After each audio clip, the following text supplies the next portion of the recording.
October, with 60,000 workers planning to go off the job. And how a sprinkle of rock dust could help save the planet. Also, is TikTok attracting too young of fans? We look into content concerns of the popular app. The 4 states' most watched news starts now. Thousands of employees across the U.S. are on strike, pushing for better wages and working conditions. This is KOAM News at noon. I'm Tanya Bach. Tapping our first 7 minutes. More than 10,000 UAW members at John Deere plants walked off the job yesterday.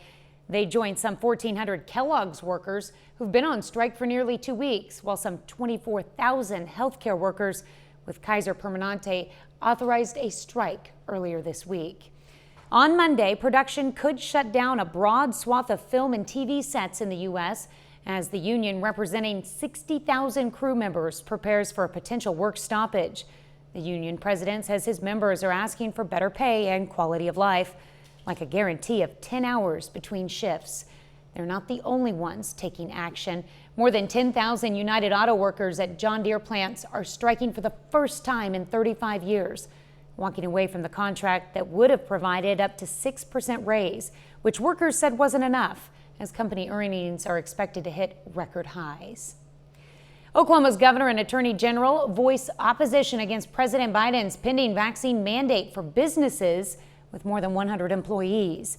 In a video statement, Governor Kevin Stitt said the mandate is unconstitutional. Meanwhile, Republican Attorney General John O'Connor urged businesses to disregard the push for a vaccine mandate. He said he and attorneys general in other states would sue to stop any mandate implemented. Biden's mandate is set to start in the coming weeks. Well, the Carthage School District is experiencing an increase in online threats. KOAM's Bronte Sorotsky spoke with the school district and the Carthage police for details.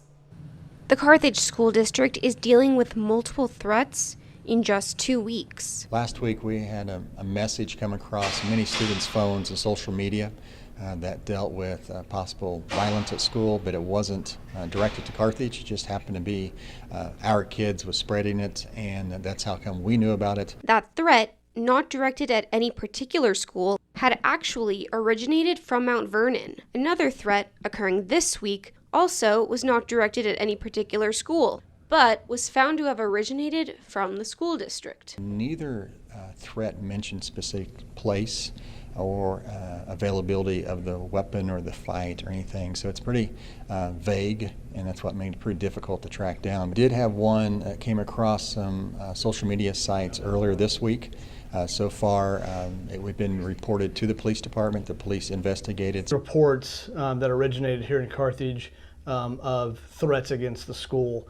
Some of them were very vague about what the threats were, and then upon investigation, one of them did have to deal with our school, and the other one ended up being out of our district. The juvenile responsible for the post circulating from Carthage was identified and detained according to a Facebook post from the Carthage School District. And then eventually led us to, the juvenile suspect that ultimately ended up saying that, he didn't mean to post it type thing. Now, both Dr. Baker and the local PD are asking students to think before they post. In Carthage, Bronte Sorotsky, KOAM News. The Carthage Police Department and school district also asked parents to check their kids' social media accounts and make sure their kids understand the severity of making any threats. Well, finally a day where we don't have to talk about anything threatening in the skies. Am I jinxing ourselves? No. No, you're exactly right. No. Your reaction was not what I needed. Everything you've said is right. I was thinking how, my favorite phrase, how good is your good? How patient is your patient? I've been patient all week. We're going to get some sunshine. But I told you it was going to be later this afternoon and early evening. Yeah. But the nice thing is yes, we do not have anything threatening to talk about. It would be nice to see just a little sun. We do still have some light showers. These are the ones that rolled in from central Wichita into the western portion of southeast Kansas. All things considered, and I understand if we go back into Sunday that this is the last thing that you want to see, but it is not heavy rain, there is no lightning, there is no wind, there are just cooler temperatures. And here's the interesting thing, even where we're seeing the rain take that line from Neodesha to Chanute up to Iola, Remember, those were temperatures that were in the 40s earlier this morning, even after sunrise. And so we've had a nice little rebound here as southeast Kansas has made its way back into the 60s. Most of southwest Missouri now sitting in the 50s after what was an actually warm and nice morning. The trough of the jet stream has really lifted into the upper plains. Good news for us because, like Tanya said, that eliminates the threat of anything severe. And as we cruise into the afternoon, I promise we're going to see peaks of it every now and then. Now, I want to tell you, if you're out and about tonight, it's going to be gorgeous. It's going to be cool. Grab a jacket because we're going to slip down into the 40s. And then overnight, get as low as the 40s, if not throw up a 30 every now and then. As far as Future Track goes, though, what a gorgeous weekend that we have in store. Any outdoor activities you have planned on Saturday and Sunday, don't move a muscle. You need to keep every plan in a book. Mid-60s on Saturday with a lot of sunshine. Mid-70s on Sunday with a whole lot of sunshine. Tanya, coming up here in just a little bit. We've had rain. Every single show that you and I have done this week. Dating back to Monday morning. We're going to look at our accumulation amounts and also, too, for those of you that may be out and about early tomorrow morning, we haven't used the phrase wind chill in a long time. Yeah, might want to bring that jacket with you. All right, and there will be a lot of people out and about, I have a feeling. Well, I tell you what, I wouldn't want to get going about 5 or 6 a.m. That's usually when too early. When you and I wake up on a weekend, step outside and go, oh my gosh. During the week, maybe, not the weekend. All right, thanks, Michael. Well, miners and investors in Greenland are getting excited about rocks they found that are similar to those brought back from the Apollo missions to the moon. As Ian Lee reports, scientists believe these rocks could help solve some of the world's climate problems. Who knew destroying the planet could help save it? In Greenland, scientists blasted open a mountain filled with what they call climate-saving rocks. The chemistry here is unique. It's created in the early days of the formation of our world. It's called an orthocyte, and what makes this rock so special is its purity, containing only 3 minerals: calcium, silica, and alumina. Miners are crushing it to create a more sustainable source of aluminum, along with other everyday items. We have a very good quality for fiberglass. We will also use it for fillers, for paint and ceramics. Experts say an orthocyte produces less waste and greenhouse gas emissions.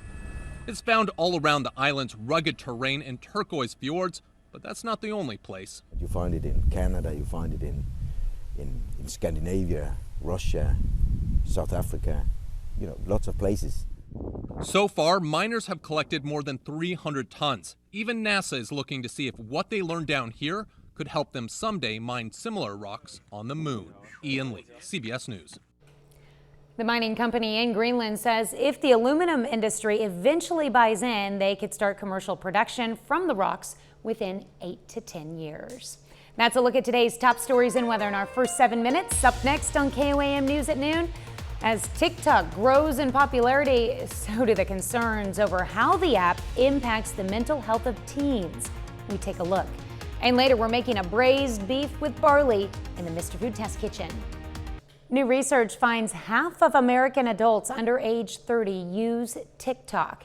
The Chinese-born app has evolved into a site that covers all parts of life, everything from recipes to clothing to trending challenges. But that popularity has also attracted millions of children who many believe are too young for its content. Laura Podesta has more. People just can't seem to get enough of TikTok. The video sharing site says it attracts 1 billion users every month, including a lot of kids. TikTok is about entertainment and bringing joy. We put a premium on authentic content, uplifting content. TikTok's terms and conditions require users be at least 13 years old, but the company admits it's removed millions of suspected underage accounts. Earlier this year, the Wall Street Journal programmed dozens of bots registered as 13 to 15-year-olds to see what videos the app's algorithms would show them. The result? Hundreds of videos about drug use, eating disorders, and porn site recommendations. On CBS Mornings, TikTok's head of public policy defended the app's content. It's about a diversity of content. And so we look to have a lot of different kinds of sources of information. So you're not just getting into one thing. But also we have ways, if you're not interested in something, you want to see less. Michael Beckerman urged parents to actively watch TikTok content with their teenagers and to promote moderation, something that has become a challenge for millions of TikTok users. Laura Podesta, CBS News. Still to come on the KOAM News at Noon, Mr. Food. It's in the test kitchen today to learn the basics of braising. Plus, we'll share an incredible recipe so you can give it a try. But first, Michael Hayslip returns with your weekend forecast. Despite the fact that it's overcast and we've got a little light rain coming down in southeast Kansas after a week long of rain, I'm going to try to put a smile on everybody's face here as we head into the weekend. There we go, a live look over 7th and Rangeline where finally nothing's coming down, even though those clouds do look a little ominous. 57 degrees, however, now that the cold front has dropped in on all of us. Wind coming in from the north-northwest. And that really does play a factor here as far as what our temperatures have. I did mention we still got a little bit of rain left, but certainly all things considered for what we've had ever since Sunday night, that's not too bad. It's just going to keep on pushing off to the east. Haven't had any lightning, nothing severe, but of course, if you're living out in southeast Kansas up there, that's the last thing you want to see because this dates back to Sunday night when the whole week started and the thunderstorms rolled in night after night, morning after morning. You see where the orange turns into the red. We're talking 3.5, 4.5 inches of rain right there. And that's just a weekly total in and of itself. So when we talk about the daily almanac for this October 15th, our precipitation totals at Joplin Regional Airport for the month at 2.5 inches. Now, granted, there were places that picked up almost double than that, especially on Sunday into Monday up in the northwestern portion of the 4 states, and from all the way from Thursday into today in the southwest or southeastern portion as well. So we just kind of split the difference right there. That 2.5, that's just about what we saw on average for the entire week. You'll also notice our average high for today, about 71 degrees. Well, we're not going to come close to that. Now that the cold front has settled in, we see a little bit of a rebound out to the west right there. Chanut's pushed up to 65. However, we have slipped as low as we had a 49 earlier up in Iola. 12-degree difference, though, as they're up to 61. Joplin sits at 57. Monette right now at 54. Big difference. Watch the arrows just drop off all the way down to the southeast. Now that everything's coming in from the north. Independence, those are not wind gusts. Those are sustained winds, 22 miles per hour. And to put that into perspective as far as where we stand now to what we had yesterday, easily anything from about, say about 6 to 14 degree different cooler than what we had. Here's what the jet stream has done though. This thing is moving fast. Earlier this morning, the trough, okay, that's what we signify as a trough. The trough was sitting right here this morning. That thing has moved straight northeast into the upper plains, forces all the severe thunderstorm activity out toward the Mississippi and Ohio River Valley and tracks almost to the Great Lakes right there. And so anything that we see for today, simply going to be light shower activity. As we work into the afternoon, I'm going to stick with what I said. We're going to see some sunshine here for late afternoon, early evening before it sets, and kind of stabilize in the 60s, which gets us ready. We call it the high school football kickoff forecast. You know, whether you got a kid or a grandkid playing, or in the band, cheerleaders, twirlers, flag team.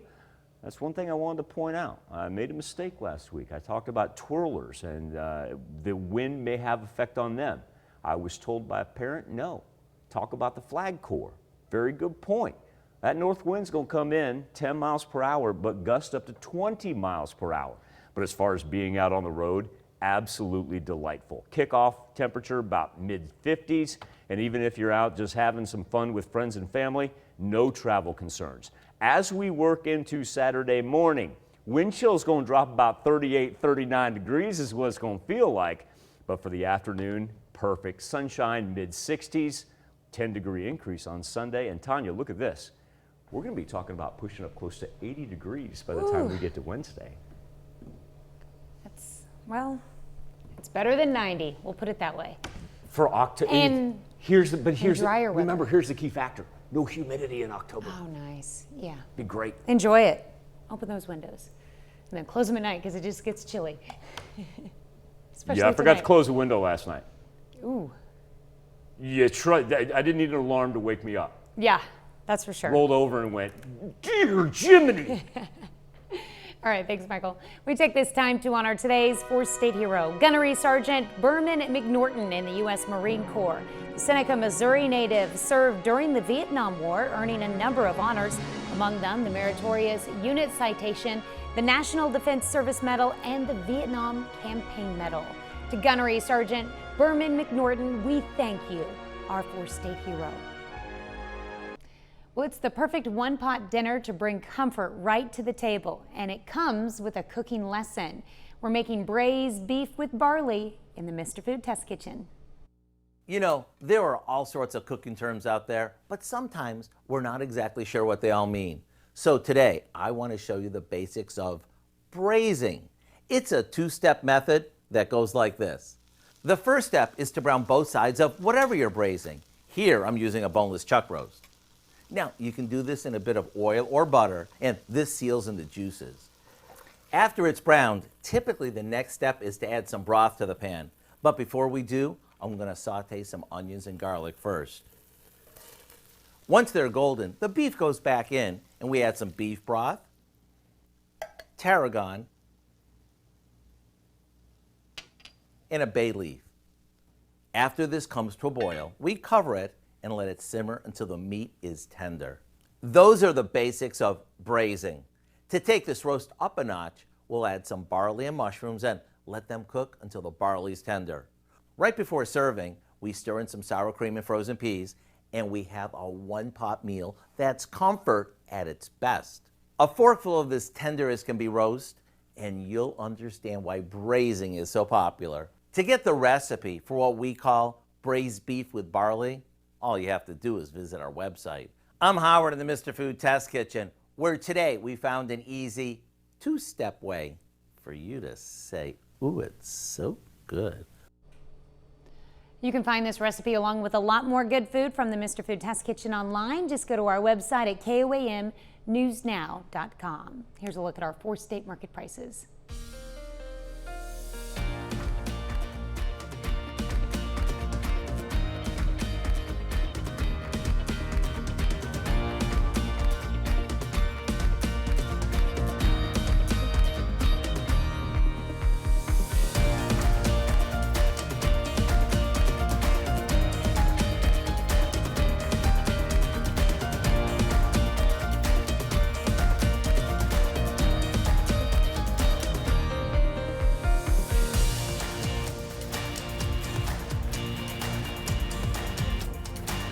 Light rain showers progressing through southeast Kansas for the rest of the afternoon. I'm still going to hold out hope and say we're going to see a little sunshine here before the end of the evening. I'll be sitting in my driveway looking at the skyway, hoping that I'm right. If you drive by, feel free to honk, make fun of me if I'm wrong. High school football kickoff forecast, mid-50s around 7 o'clock. Travel concerns of none. A beautiful Saturday and Sunday. Plenty of sunshine, mid-60s on Saturday, mid-70s on Sunday. I bet the pumpkin patches are going to be full this weekend. I hope so. It's going to be perfect for it. What do we have coming up tonight at 5? Well, at 5, for the first time in the world, an unmanned drone delivers lungs for transplant. We're going to take a look at the historic flight between 2 Toronto hospitals. Plus, the new Allen County Thrive Bike and Trails Coordinator talks about increasing the number of trails for Southeast Kansas residents. And MSSU football hits the playground with some local elementary kids. Those stories and the latest on the Johnson & Johnson vaccine all coming up today on KOAM News at 5. All right, thank you, Dow. Thanks for joining us for KOAM News at Noon. We'll see you right back here at 5 o'clock.